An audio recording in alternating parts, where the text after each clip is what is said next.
Hey YouTubers, I haven't been on for a while. Sorry about that. A lot of things going on with myself, my life, my business, um, my spirituality journey, my spirituality journey.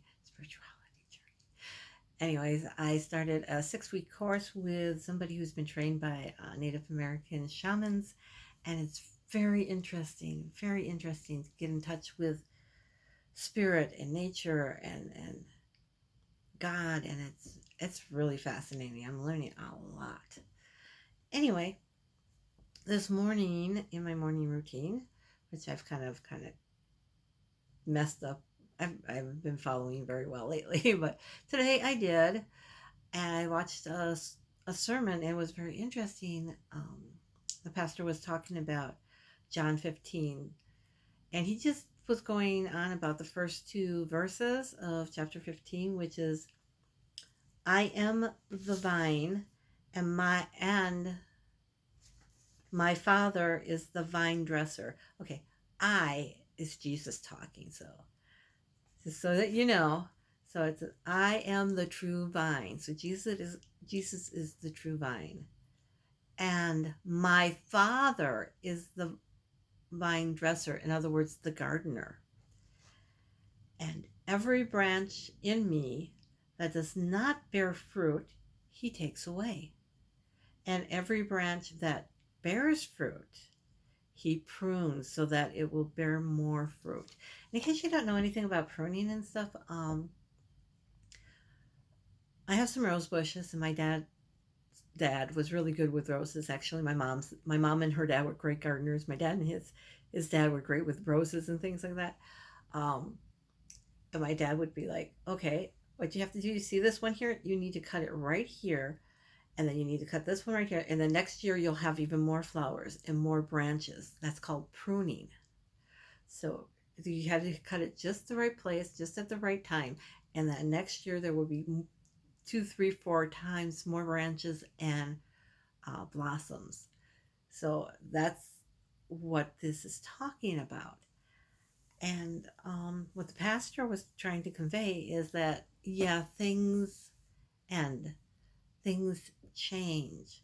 What path you were going on that you thought was the right path comes to an end, or what job you were working fizzles out and comes to an end.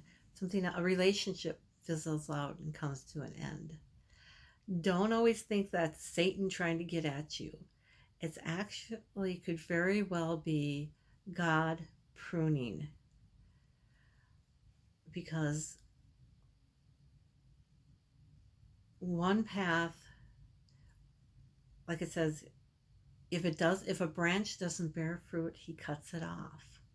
So that may be something that no longer is working for you.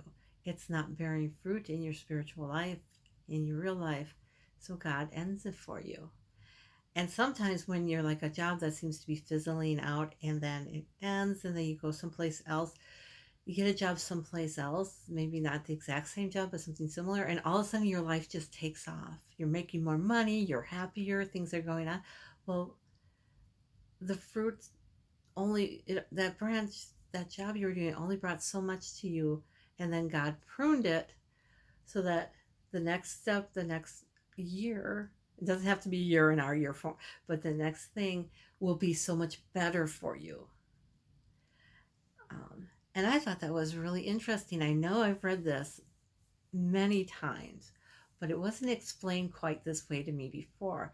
And so I thought about it a lot. And like I said, my dad would tell me how to cut roses, and then my mom would also tell me how to do things with other plants to make them uh, bear more fruit, more flowers, and things like that. So I actually kind of just grew up with this, and it wasn't until this morning when this pastor was going over this that it's like,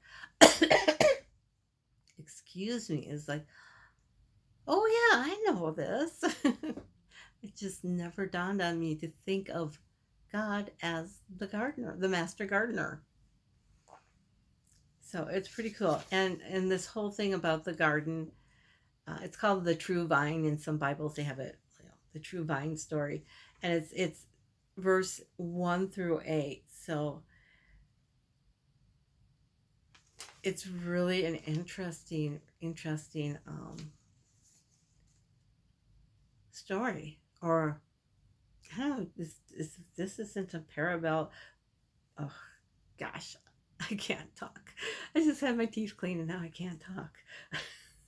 um, but I was so fascinated by it. I just copied it out of my Bible this morning while he was speaking because it is beautiful.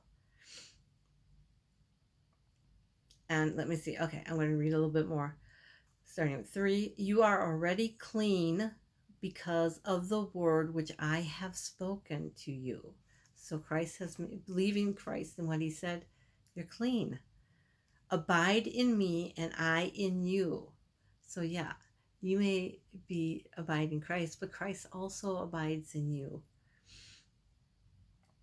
As the branch cannot bear fruit of itself unless it abides in the vine, neither can you unless you abide in me. So I mean, if you cut you cut a branch off, it's not really going to survive all by itself. Now there's some plants where if you cut it just right, you put it in water and then you put it in the ground and you take care of it and it might grow into a new plant. Yes, but that's for the master gardener to do. um I mean, a plant, a vine just won't grow on its own all by itself.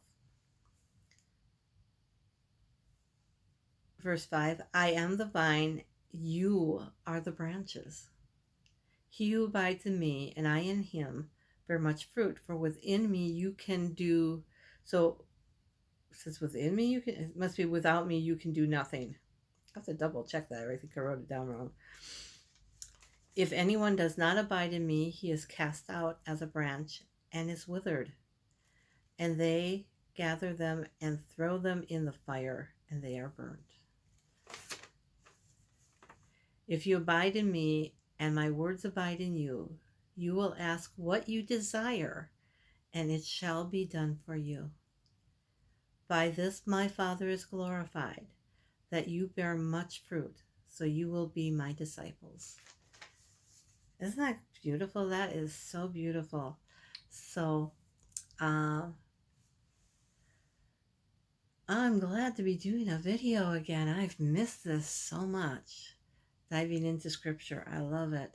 It's, and my life needs it. It does very, very much. I've been kind of wandering in the fog, I've been feeling like lately, so things just haven't been right since I kind of broke away from reading the scriptures. So I'm back. It happens. Thanks for watching this, and if you like my videos, please give them a thumbs up. And if you want, please subscribe. Thank you so much.